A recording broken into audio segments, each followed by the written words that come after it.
Shalom from Yerushalayim. So I promised that I would have a few more classes for us, and I'm happy to do this from Jerusalem, from the Sephardic Educational Center. So it's wonderful to be teaching you again. We're not on Wilshire Boulevard at AJR, but this is an AJR class, and we're going to explore in this session, actually both of the sessions that I'm going to be sending you. It's quite appropriate that we're doing them here from Jerusalem, from Israel, because both of them deal with contemporary Israeli figures and personalities that I'd like to teach you about, and I think are very, very important voices. The first one is a contemporary figure, somebody who is alive today, active, an activist, a leader, a rabbi, a writer, a brilliant thinker and speaker. I'll get to him in a moment, somebody who I actually have the privilege of knowing personally. And the other is a figure from Israel's modern history, from its early history, but he's a figure of the past. He passed away in 1970. That will be our next session. We will devote to Israel's very first Nobel Prize winner. Still to this date, the only, although Israel has won now 10 Nobel Prizes, but this is the only Nobel Prize winner in literature, Shai Agnon. We will deal with him in the next session, but in this current session, I'd like to explore and expose you to the writings and thinking of one of the great contemporary voices in Israel today. His name is Binyamin Lau, better known as Benny Lau, Rabbi Benny Lau. I've attached for you some sources that we will follow. I'm going to tell you a little bit about Benny Lau and his background and why I think he's so important. And then I'm going to go to the actual sources themselves, which I've sent you by email, and there are two attachments. We'll get to them momentarily, and I'll explain, we'll look at some of the material within the packets, the attachments that I've sent you. I'll teach you some of the portions from there and some of the important messages that Benny Lau represents. Let's talk a little bit about Rabbi Benny Lau and who he is and why I think he's an important voice and why I think he's an important resource for contemporary rabbis and contemporary rabbinical students, and particularly people who are concerned with moral and ethical issues within the Jewish world, within the religious world that we live in. Benny Lau comes from a very famous family. He has a very famous uncle, Rabbi Israel Meir Lau. Rabbi Israel Meir Lau is a famous chief rabbi of Israel, former chief rabbi of Israel, and currently chief rabbi of Tel Aviv-Yafo. He's world famous in that he's a Holocaust survivor. Rabbi Lau came as an orphan to Israel when he was only 8 from Buchenwald, lost most of his family in the Holocaust, and rose from the ashes of the Holocaust to the chief rabbinate of Israel, and really was a great voice and leader within the Rabbanut Harashit.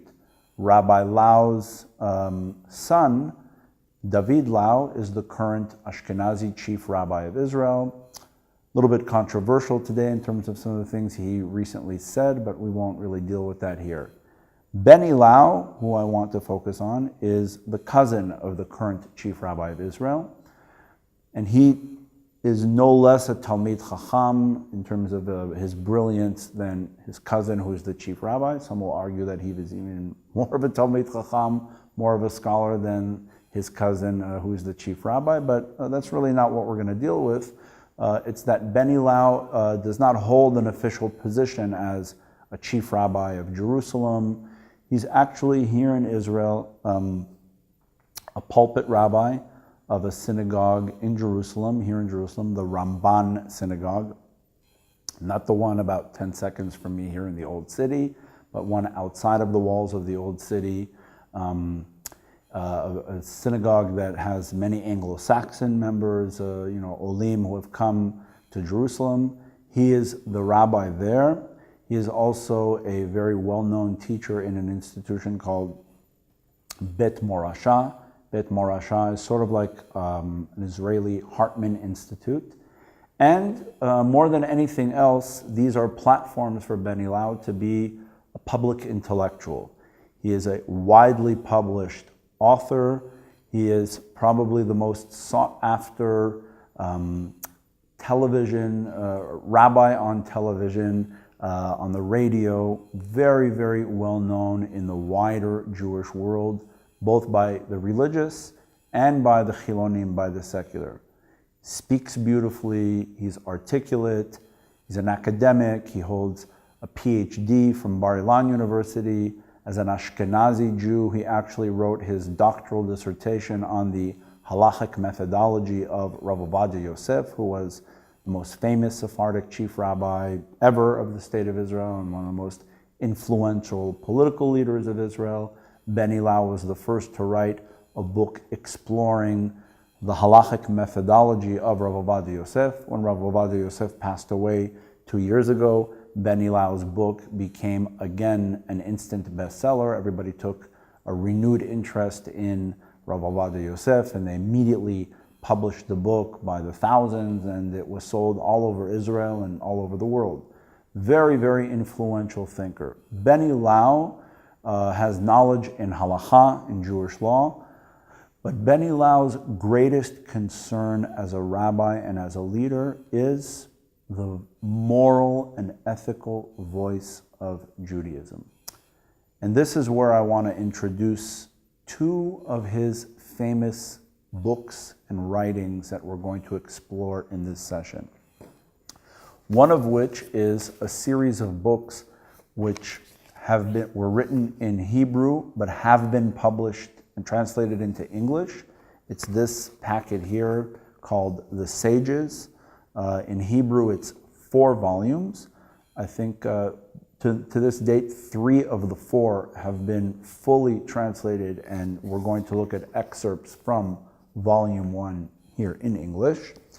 The second is a book which I believe is in translation right now, has not yet hit the bookstores in translation. It's Benny Lau's collection of articles on Parshat HaShavua, on the weekly Torah portion, and it's called Etnachta. That has not been translated yet into English.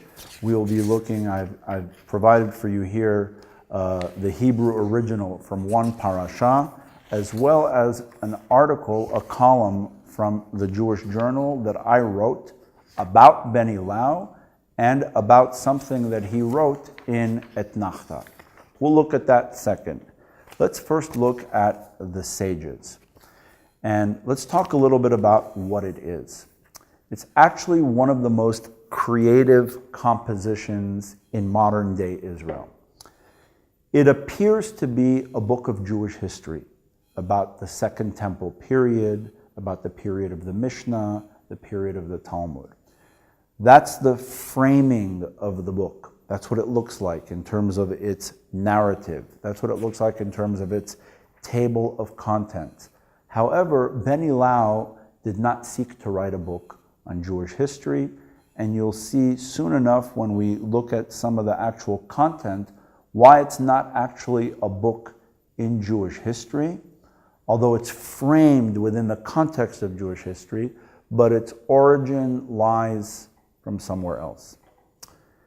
Every Shabbat afternoon at his synagogue here in Jerusalem, Benny Lau gives a shiur in Pirkei Avot. This shiur is attended sometimes by a few hundred people. It's one of the most important, one of the most popular shiurim, public lectures in all of Yerushalayim. People from all walks of life, from all backgrounds, arrive to Benny Lau's synagogue Shabbat afternoon to hear him giving his drasha, his talk on Parshat HaShavua. People became very enamored with the way Benny Lau taught Pirkei Avot. The very essence of Pirkei Avot. Pirkei Avot is one of the most important ethical collections in all of our classic Hebrew literature. We know that many, many commentaries have been written to Pirkei Avot. Pirkei Avot serves as the moral voice of the Mishnah.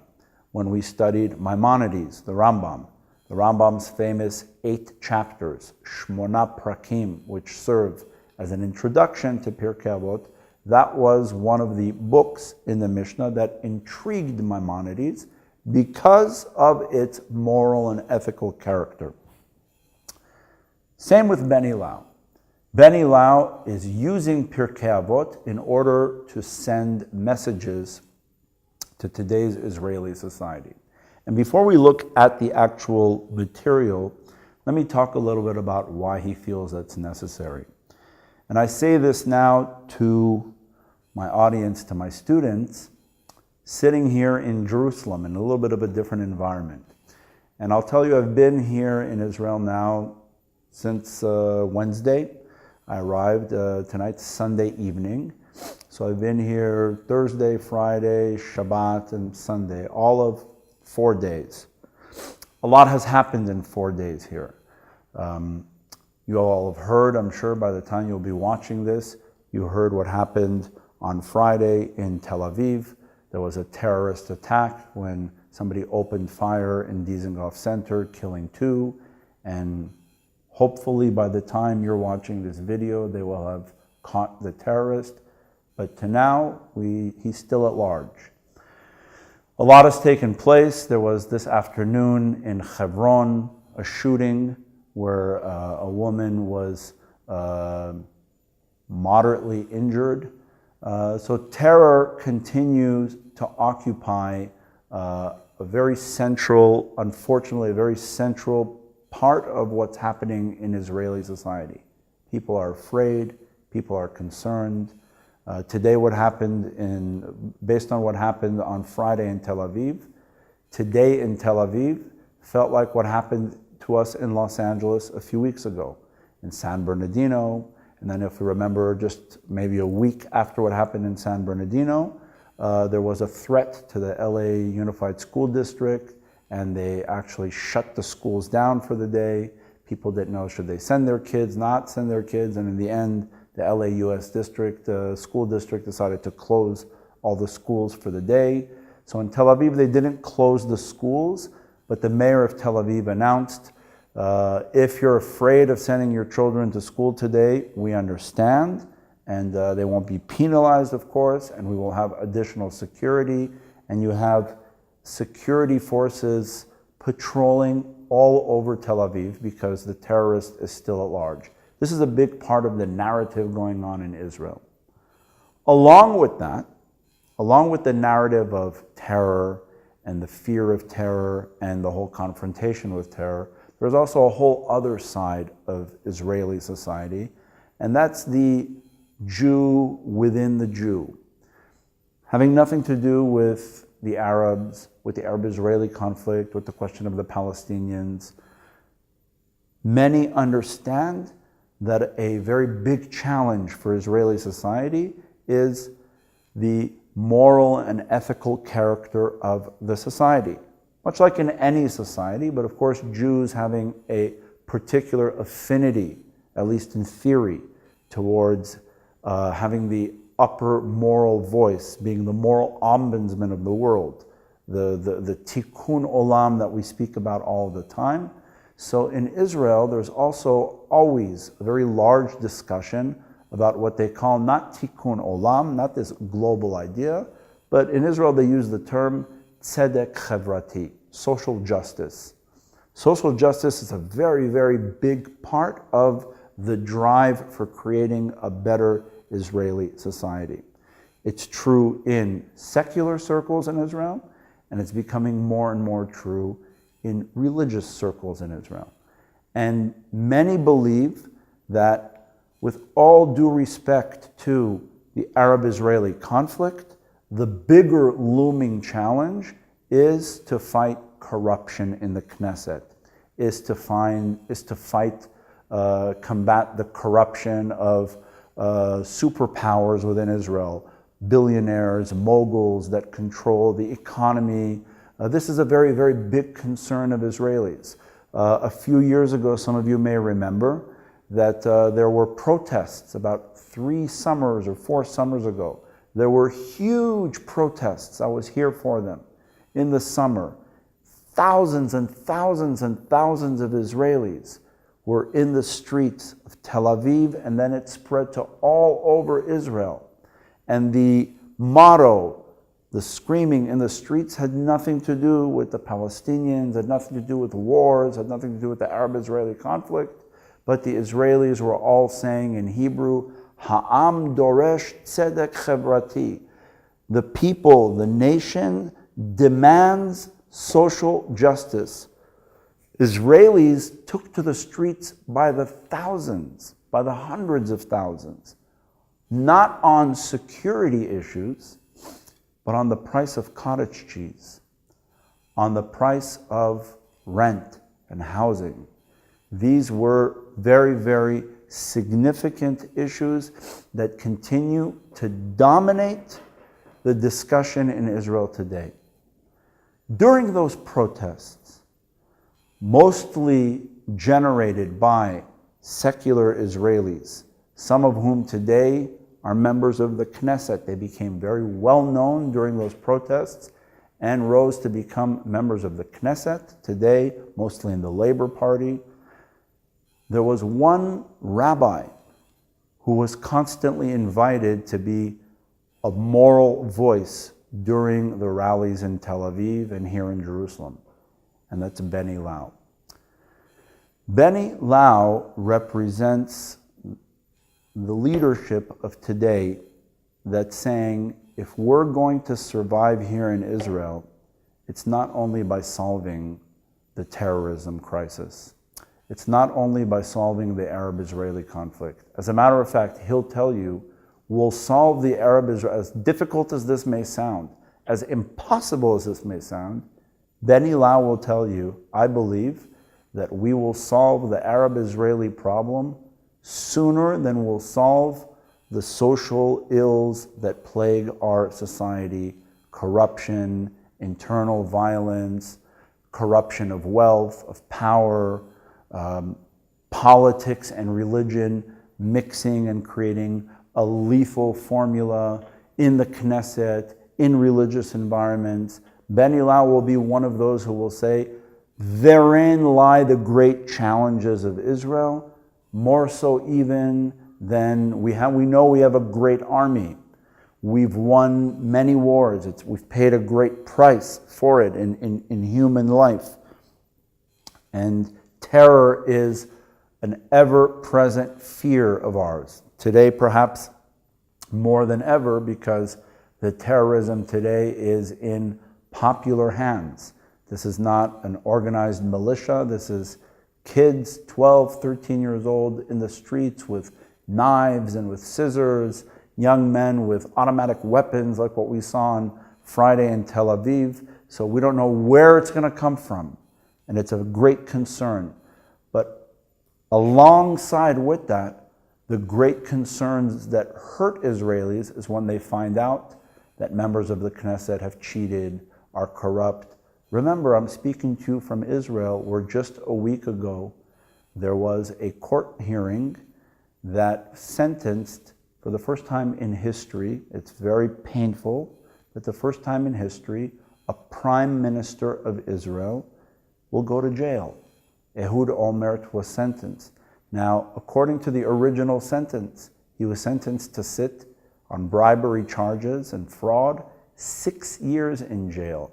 Recently, they had a hearing with the appeal where the sentence was reduced to 18 months. This angered many, many Israelis who said, this is corrupt, it's outrageous. The privileged are able to have appeals, and maybe he's going to knock it down to only half the time, and the rest will be a suspended sentence. This is the world of the privileged. He was corrupt. Many are saying the fact that a leader of Israel will sit in prison A prime minister is a painful symbol to the country, saying, how did a Jewish state get to that place where that could happen? We know it could happen in any society. Human beings are human beings. Benny Lau is a rabbi who will say, let's look back in our historical sources. Let's take Pirkei Avot, and let's see what it can tell us, not about what happened, but about what's happening. He will frame Pirkei Avot differently than all others have done up until now, and that's the beauty of this book. If you look at the sages, the title of the book is Character, Context, and Creativity. So the first issue that he's concerned with is character, peoplehood, the moral and ethical character or lack thereof. What context did the sages live in? They lived in the context of the temple that stood, the temple that was eventually destroyed, the post-temple period. They lived under the Roman occupation. They lived in the Greco-Roman world. They lived in the Byzantine world later, the Talmud that shifted to Babylonia. This is the context of the sages. And then, of course, their creative minds, what they did with what was going on around them. Who were the sages? The rabbis that we speak of in Pirkei Avot. He frames them as being the moral and ethical voices, not only in a book that eventually was gathered, all their sayings called Pirkei Avot, but in a book in the original context of the material when it was said or in reaction to what it was said. So what Benny Lau decided to do was to say, I took all my lectures of Pirkei Avot, and rather than making a classic commentary on Pirkei Avot, where I have Mishnah 1, Mishnah 2, Mishnah 3, and I have the Mishnah, and I comment underneath it, and then you go to the next Mishnah, and I comment the way everybody else did. He said, let's do something else. Let's take Pirkei Avot, let's take the rabbis, and put their sayings in a chronological order, in their historical context. So suddenly now you're reading Pirkei Avot as a book in its original historical context. When did Shammai and Hillel live? What was going on during their period of time? So yes, this appears, it doesn't appear like a Pirkei Avot book, but it really is. It appears like a history book, but it's not. The reason being is because history books are there to explain economic history, social history, political history. Benny Lau is not a historian, and he doesn't claim to be. And he will tell you, if you want to read solid books about the Second Temple period Jewish history, do not read my books. My books are not books of history. My books are essentially commentaries on Pirkei Avot, using history as the framing and the context, and also using Pirkei Avot and all of this as an opportunity to now come and comment on current events. So let me go actually to the very last pages of this packet first, so you'll understand what I mean. We'll go to the end, so you'll understand why this cannot be understood as classic history. If you go to the packet of the sages, and you look at the last two pages, what are on the bottom pages 313 and then 314 and 15, you'll see that this chapter 20 is titled A Contemporary Perspective. He does this at the end of each section of his book. That, by the way, is taboo in classic historical works, where they'll let you, the reader, come to your contemporary perspective or conclusions, because historians are not rabbis preaching a moral and ethical message. They're teaching you a social science understanding of the economy of the past, the military of the past. You're learning facts about the past, and you could put them into perspective. Here, Beni Lau is a darshan. He's a rabbi in the end, with a clear voice and a clear message. And he's not ashamed to put that into his book. It appears at the end of each chapter. So this, in and of itself, is the best proof that although the table of contents and the volume by volume are presented in chronological order, these are not classic works of history. These are commentaries on Pirkei Avot. So with all that in mind, let's take a look at some of the content of what Beni Lau actually does. And we're going to begin by looking, I've given you only excerpts and selections.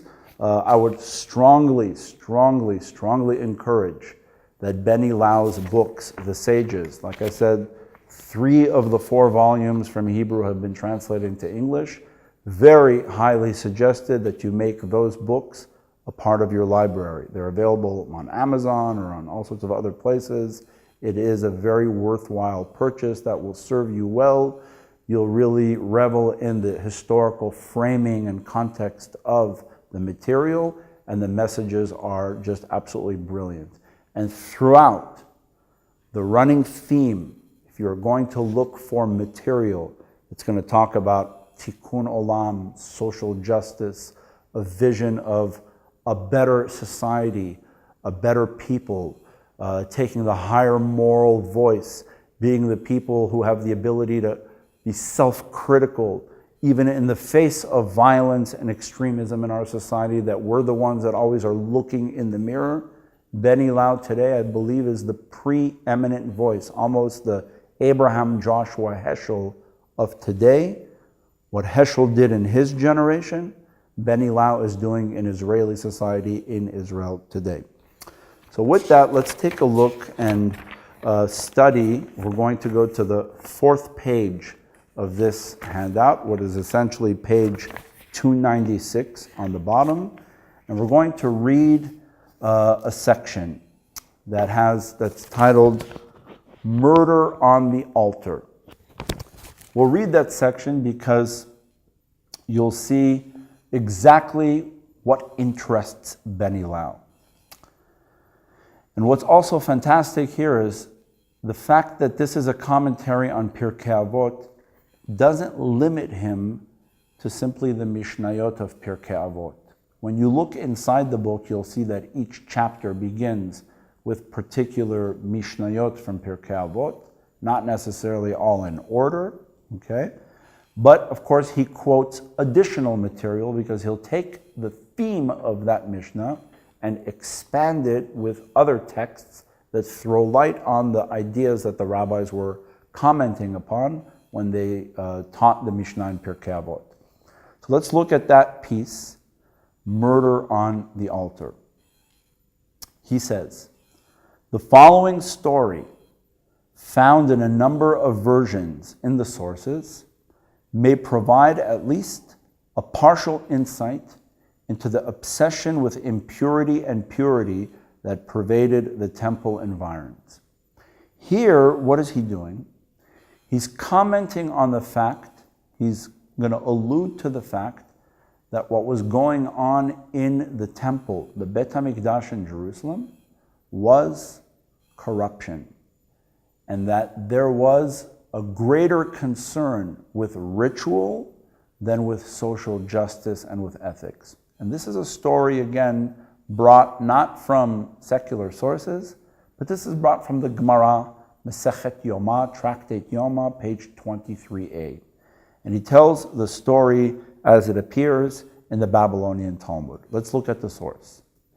The rabbis taught, Tanu Rabbanan, it once happened that 2 were even as they ran up the ramp. There were 2 people in the ramp in the temple near the altar, and they were even side by side, and they had a race to run up the ramp. And when one of them came first within 4 cubits of the altar, meaning these were 2 people who were competing, like in a little race, who would get to the altar first? Who would get to bring the sacrifice first? When one of them came first within 4 cubits of the altar, the other took a knife and thrust it into the other priest's heart, two Kohanim, two priests, who were competing. And I tell this story here in the old city of Jerusalem, and I picture that this story happened from where I'm sitting, from the position where I'm sitting. The Temple Mount is to my left, over here. If I walked out of this building, it's down the hill, 1 minute maybe. You could actually see it as you walk out of the building onto the road. So just seconds from here, this story took place in the glory of the Bet HaMikdash, the second temple. Two priests were competing for who was going to get to bring the sacrifice. One of them beat out the other. The other took out the knife and thrust it into his heart. Now, there's a discussion about that story. Let's go on and read. Rabbi Tzadok stood on the steps of the hall and said, meaning he saw what happened and said, "Hear me, our brothers of the house of Israel. Behold, it says, if one be found slain, the elders and judges shall come forth and measure. On whose behalf shall we offer the heifer whose neck is to be broken? On behalf of the town or on behalf of the temple courts?" All the people burst out weeping. So here was his question. On whose behalf are we now offering the heifer whose neck is to be broken, the sacrifice? On behalf of the town or the people of the temple courts? Meaning, what are we now to do with one who has murdered the other? We will bring a sacrifice in his memory on behalf of the people of the town or the people of the temple. All the people burst out weeping.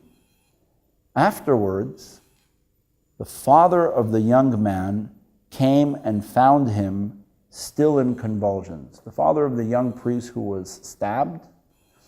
It's kind of a strange, shocking story to be telling now of a Jew stabbing a Jew in the context, in the temple of all places, in the context of everything going on here in Israel now. But this is a story the Talmud says did happen. And he was still in convulsions. The father comes and he said, "Our brothers, may he be your atonement for you." His son is like a sacrifice. May he serve as an atonement for you. "My son is still in convulsions, and the knife has not become unclean." So look what it says now. His remark comes to teach you that the impurity of the knife was of greater concern to them than the shedding of blood. Rather than saying, "What happened here? My son was stabbed in the Bet HaMikdash." Instead, they said, "My son shall serve as atonement for you, and the knife is okay, it's not unclean, you could still use the knife, it hasn't been defiled, you could use it to sacrifice." Let's now read what Ben Elau says. He starts off straight to the point. He says, any elaboration is superfluous. This is a religious society that is meticulous on matters of ritual purity, but indifferent to bloodshed. The result was that the priests were continually replenishing the storerooms of red heifer's ashes. A boy might be bleeding to death, but so long as the knife has not become impure, everything was fine. Now remember, I'm going to emphasize something. Ben Elau is an Orthodox rabbi, self-declared Orthodox rabbi. What we're reading here may sound in the United States of America like it comes from the voice of Reform Judaism. Ben Elau is not from the Reform movement. Ben Elau comes from a very rabbinically established family of chief rabbis of Israel. He himself was ordained by the chief rabbinate in Israel. Ben Elau is an Orthodox rabbi who lives an Orthodox lifestyle. He doesn't belong to the Reform movement. But the voice he's introducing, the voice of moral and ethical values, the voice that examines a society that's more meticulous about what time you have to say the Shema in the evening or in the morning, how many straps do you need to put the tefillin on, how many hours did you wait between milk and meat. When those things become of greater concern than moral and ethical issues, he'll say something's wrong.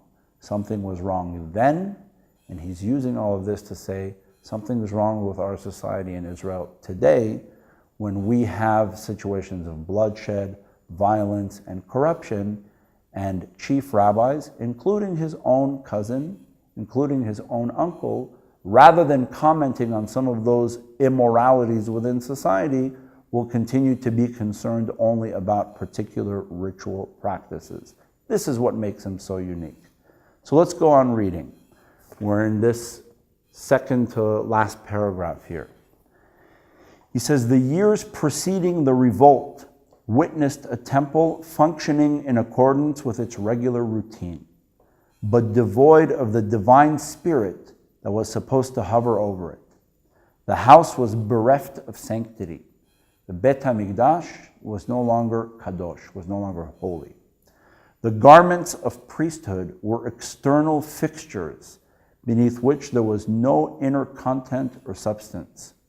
This is the context of the tradition usually attributed to Rabbi Yossi, but cited in the Avot de Rabbi Natan, which is, by the way, an extension of Pirkei Avot, in the name of Hanina, the deputy high priest. During the last 40 years before the destruction, the lottery did not come up in the right hand, nor did the crimson-colored strap become white, nor did the westernmost light shine. You could read the whole source. It basically says, this was the beginning of the end of the temple. This is part of the theology and the commentary of the rabbis who say that the eventual destruction of the Second Temple was not the fault of the Romans. It wasn't the fault of Hamas. It wasn't the fault of Hezbollah. That if the Jewish state, God forbid today, should collapse, that we have only ourselves to blame, that we have to look within our own society, that the reason why the Romans were able to destroy the temple is because Jewish society internally was weak, beginning with the corruption in the temple. The fact that the priests merged religion and state, which is something that Benny Lau is a huge critic of in today's Israel.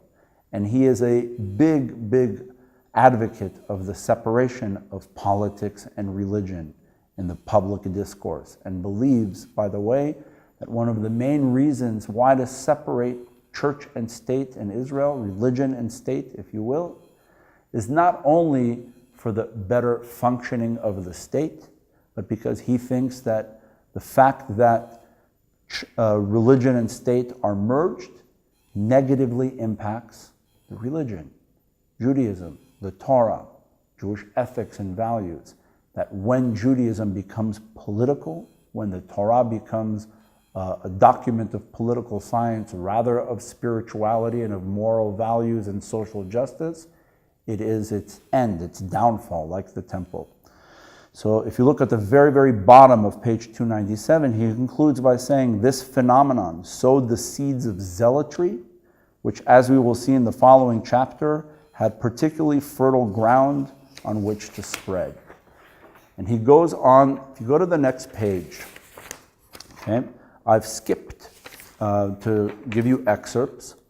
On page 355, the chapter which is chapter 25, Rabban Shimon ben Gamliel, there you could see a beginning of a chapter where he quotes a Mishnah and then begins. You could see his method here. He quotes the Mishnah. His son Shimon used to say, all my life I have grown up amongst the sages and have found nothing better for man's welfare than silence, etc. And based on that Mishnah will be this chapter, which we're not going to read here. You could read for yourselves. I encourage you to read this chapter as a good example of what he's trying to do. What I'd like to do now is fast forward to the last pages of this packet, to read that together and to make some wrap-up comments before we go to his other material that I'd like you to see.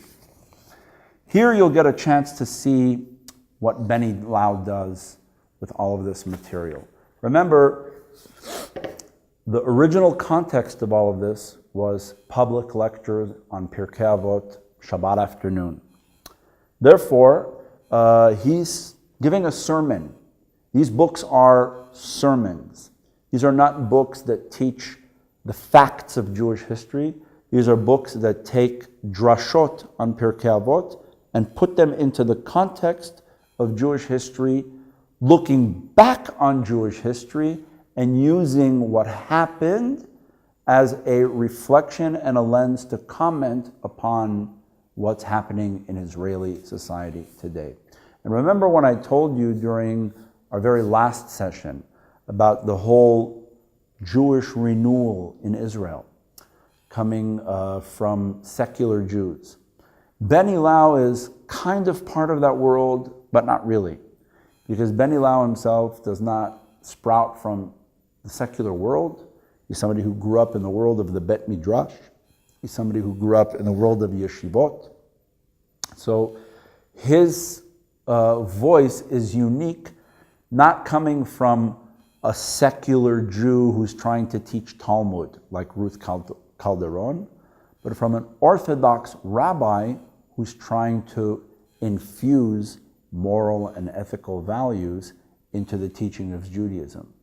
He's the one who will say, it's not enough to know how many hours you wait between milk and meat.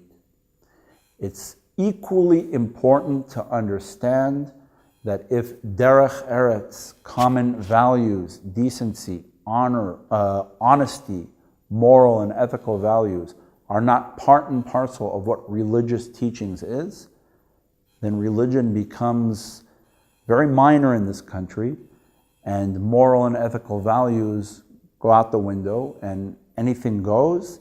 And this is where he sees the major challenges for Israeli society. So let's go back and see how he frames that in his book. A contemporary perspective, leadership in the face of extremism. We won't read the whole thing, we'll read selections because it's a couple pages and you could read most of this yourself. He starts by saying, the fourth part of this book has shown a light on the signposts of a society in the process of disintegration, in which violence has assumed control of all of life's crossroads, threatening to destroy all those who stand in its way. It began with the dearth of an activist leadership, capable of restraining and effectively channeling the strife that was erupting among the various sectors of the population.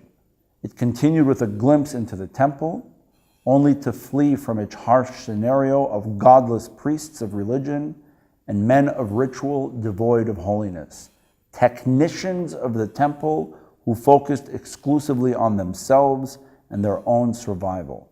This would not be the source of salvation. You see a very, very harsh critique of the religious establishment.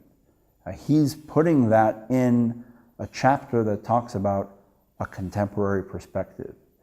So remember, he wrote this actually before his cousin became the chief rabbi, but he pulls no punches. He would be just as quick to say this today, even with his beloved cousin in a very important position. Let's turn now, you could read the rest of this yourself. Let's go to page 314. I just want to read with you the last paragraph of this. He says, the last two paragraphs, starting with the paragraph that says, but in our times. This is where the crux of the matter. But in our times as in theirs, the combination of certain forces creates alliances that undermine the legitimacy of any struggle and of any revolt.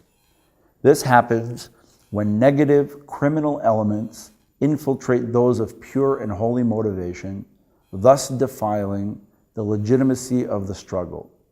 Evidently, listen to this, history repeats itself, except that unlike our forefathers, we can learn from our history. Our lesson from this section is that everything depends on the leadership that is capable or incapable of assuming responsibility. There is never a vacuum in any generation or in any movement. Leadership that stands up and takes responsibility can also lead the turbulent, idealistic, and zealous forces, diverting them toward the direction of repair and growth. Leadership that withdraws from the public arena inevitably finds that those very same forces, motivated by an idea, endanger the entire building by the fire of zealotry. In this section, we saw how leadership reached a stage where it was too late and it could not jettison those forces. The fires of zealotry had extinguished the spirit. So Benny Lau here is making some very, very harsh statements about the past, but he's putting them and framing them in the context of today, because the entire purpose of this book, The Sages, is to serve as a reflection on Pirkei Avot, framed in the historical context of the past from which it sprouted, and then transferring it into the 21st century's challenges in 21st century Israel. His essential message is, we're here again, the third Jewish state. We blew it the first two times, and we take the blame. We say that the first time we sinned cardinal sins of immorality and violence. The second time we sinned the sin of sinat chinam, of baseless hatred. But here he'll say it was more than baseless hatred. That's not enough. It was also religious and political corruption. Corruption, moral corruption in the temple. Murder in the temple, and nobody was crying or screaming about it. Nobody cried bloody murder. They were only concerned with the purity of the knife, the ritual over the scene of a murdered priest lying in convulsions in the temple. Benny Lau's voice screams very loudly from this book and says, we're in the third Jewish state, let's learn from the past and not blow it again. With that, I'd like to go now to the other book, which, again, like I said, I believe is in the process of being translated. If I'm wrong, then I will want to one day hire somebody and pay them to translate this book, because I believe it is one of the most important collections of articles ever written on Parshat HaShavua. Beautiful and very, very creative. The title of the book is Etnachta. As we know, for those who read Torah, Etnachta is one of the ta'amim, one of the tropes of the Torah that represents pause. It comes from the word lanuach, which means to rest or to pause. Of course, Shabbat being Shabbat Menucha, and the Torah portion being read on Shabbat. So he gave the book the creative title of Etnachta, meaning let's pause. But it's not just let's pause and rest on Shabbat. In the spirit of what Benny Lau wants us to do is let's pause and reflect. Let's pause and think. And give you a little bit of background of where these articles appeared. Benny Lau, for many years, was the writer of Parashat HaShavua in Israel's New York Times, called Haaretz, a left-leaning newspaper, very liberal.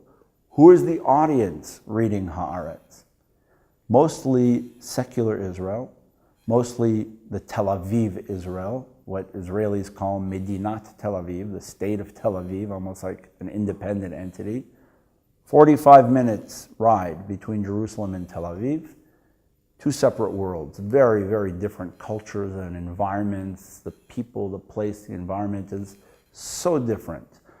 What bonds them, of course, is being in the Jewish state, and most recently, what's now bonded them, there's been a lot of terror in Jerusalem in the last few months, and now, unfortunately, it's hit the Rehov Dizengoff, the main street of cafes and nightlife, the main area, in a pub in Tel Aviv. Tel Aviv is a secular city. Haaretz is a very, very secular newspaper. The voice of Haaretz is very similar to the voice of Ben Ilau, with one big, big difference. The writers of Haaretz all come from the secular world, meaning their point of view when they critique the Israeli government comes from a very universalist, secular perspective, often a very anti-religious perspective. Ben Ilau is not anti-religious. His thinking may seem universalist, but he is very, very much a Jewish thinker. And he will argue that his thinking is not rooted in universalism, but it's rooted in what should be the vision of Judaism. The Judaism based on Pirkei Avot, the Judaism based on the book of Isaiah, to which he has also written a book which I believe is also being translated. Meaning, Ben Ilau will say that morals and ethics is not a universalist principle. Perhaps there are universalist moral and ethics, but the Jewish tradition in and of itself is a tradition of tikkun olam, is a tradition of tzedek chavrati, and it comes from there. So Ben Ilau, for a few years, was the writer of the weekly Torah portion column. Interestingly, even though Haaretz is a very secular newspaper and appeals to the most secular of audiences in Israel, the audiences that will eat bread on Pesach, not light Hanukkah candles, and not fast on and play cards and go bike riding on Yom Kippur. That audience is who largely reads Haaretz. Nonetheless, there's a column on Parshat HaShavua. And every few years, they change writers. Ben Ilau was their writer for a few years, and he wrote columns. He didn't try to change his message. He was who he was. He knew to whom he was writing, but nothing changed. He didn't say, well, I'm writing for Haaretz, so I've got to tone down the religion and jack up the ethics and morals. It was exactly the same that you find here, where he's giving his drashot in his synagogue on Shabbat. He is who he is no matter where he's writing. It's one of the brilliant things that I really very much respect about him. So in Etnachta, he takes the same creative thinking.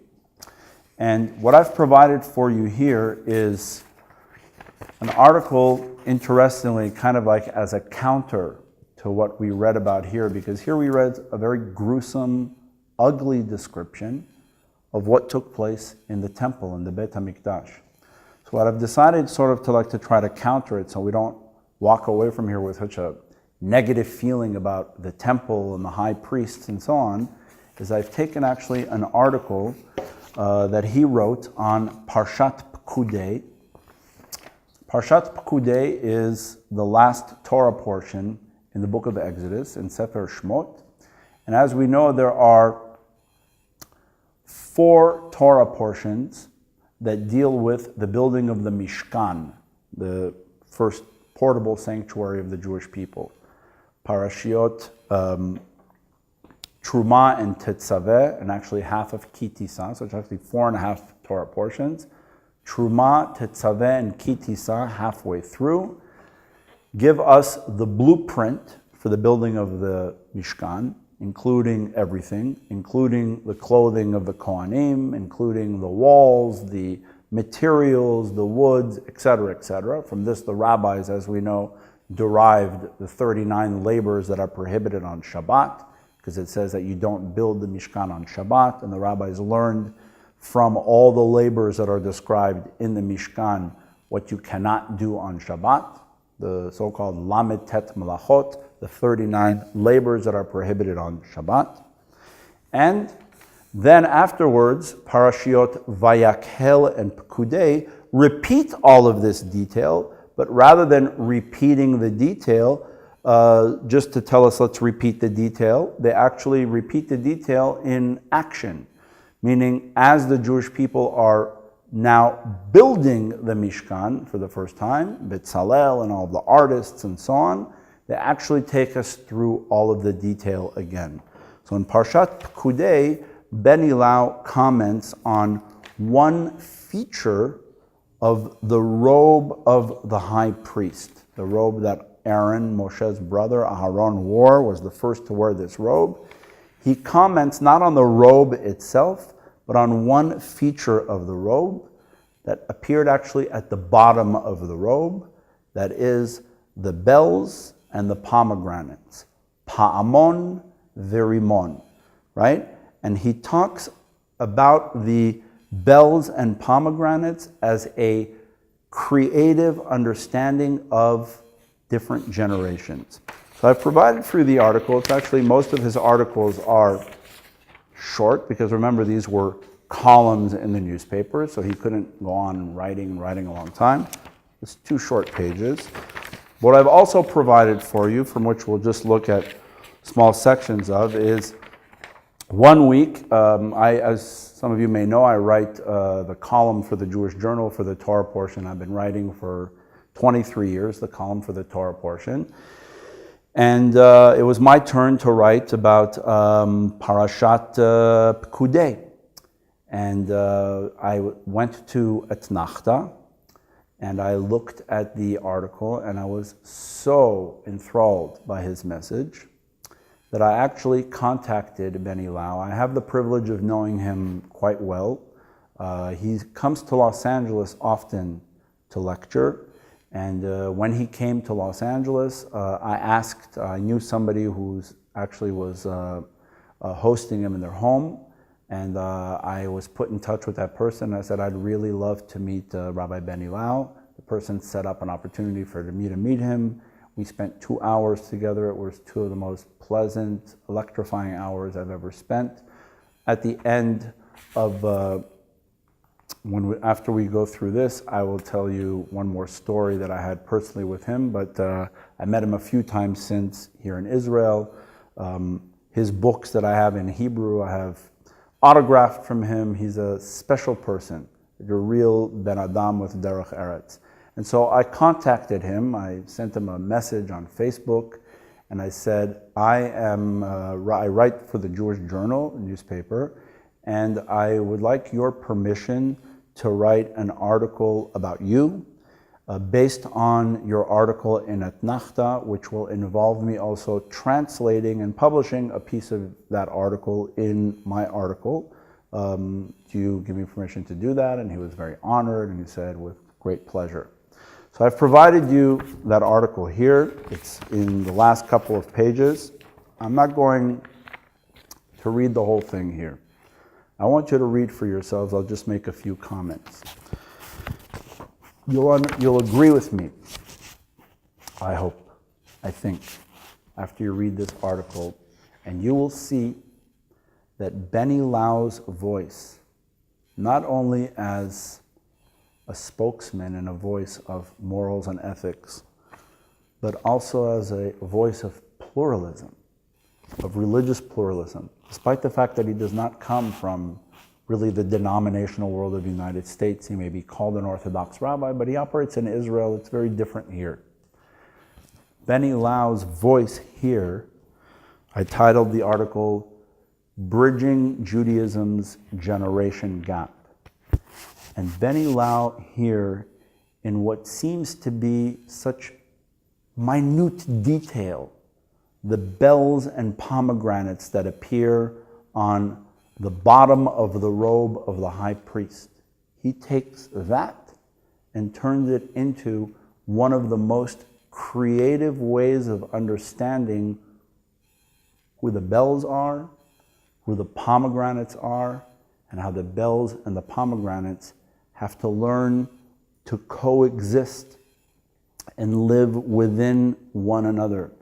Read the article in English and you'll understand the message that he's conveying, and you'll see that here and here what you have in Benny Lau is moral and ethical values, the courage of leadership to get up and criticize corrupt leadership, politically, religiously, etc. And here you'll find Benny Lau's ability to understand that his voice must be the voice that speaks to the older traditional generation and to the new generation, to the younger generation. Benny Lau is an incredible personality, which I really want you to get to know through his books and his writings. Make his books part of your library. I'll tell you one final story about Benny Lau, and we'll conclude on that note. This past summer, I was in Jerusalem, and as you know, there was a terrible, terrible crime that took place here. We spoke about stabbings, and there's a lot of stabbings that are taking place here in Israel in the last 2 months, and they're awful. They are crimes. They are terrorism. But they are stabbings that are taking place from Arabs to Jews. It hurts, of course, physically. The pain for those who are experiencing this is awful, and the deaths have been terrible. It also hurts socially, that it creates a fear. But we know that if there is one stabbing like took place in the temple between Jew and Jew, the pain of that stabbing sometimes hurts more than all the other stabbings put together. And this past summer, as we know, there was a very, very painful stabbing. It happened during what was deemed always to be a controversial event here in Jerusalem, with all of the controversy over religion and the religious and so on. For many years, there continues to be, not in Tel Aviv, but in Jerusalem, a gay pride parade.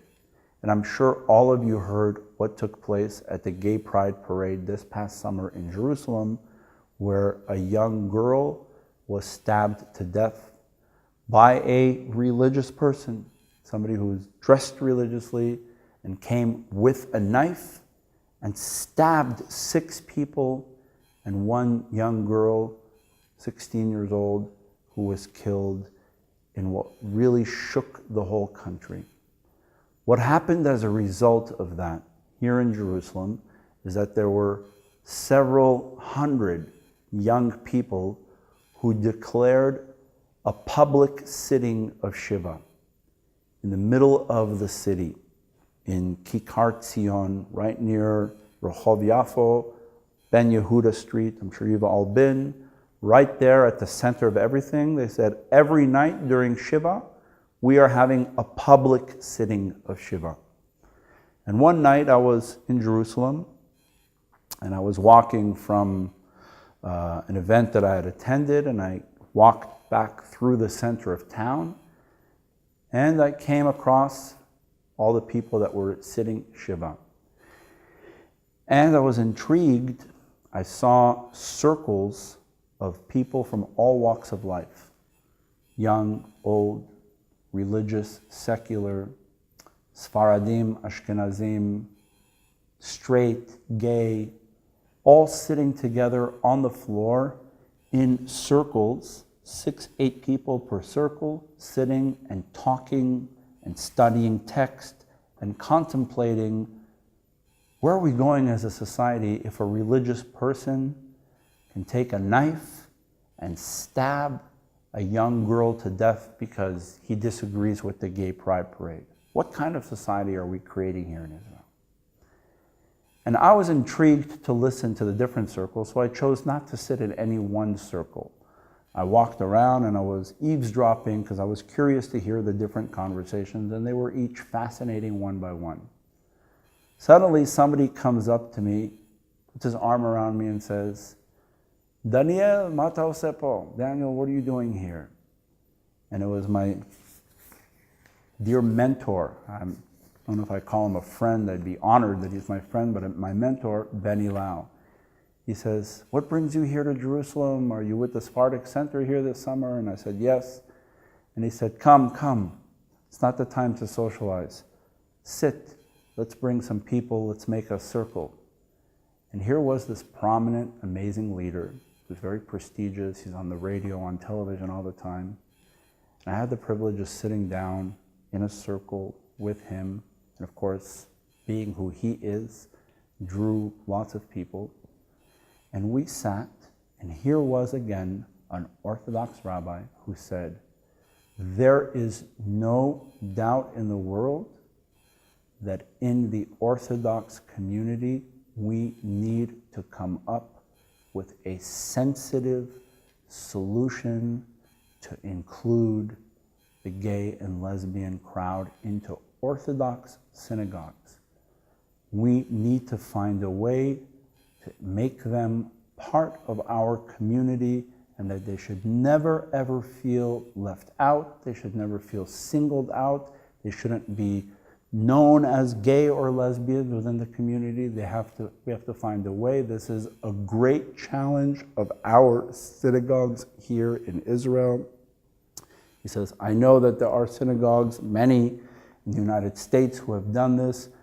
We have yet, and especially in the light of this awful crime that took place, and he opened with those words, and it created an absolutely fascinating discussion.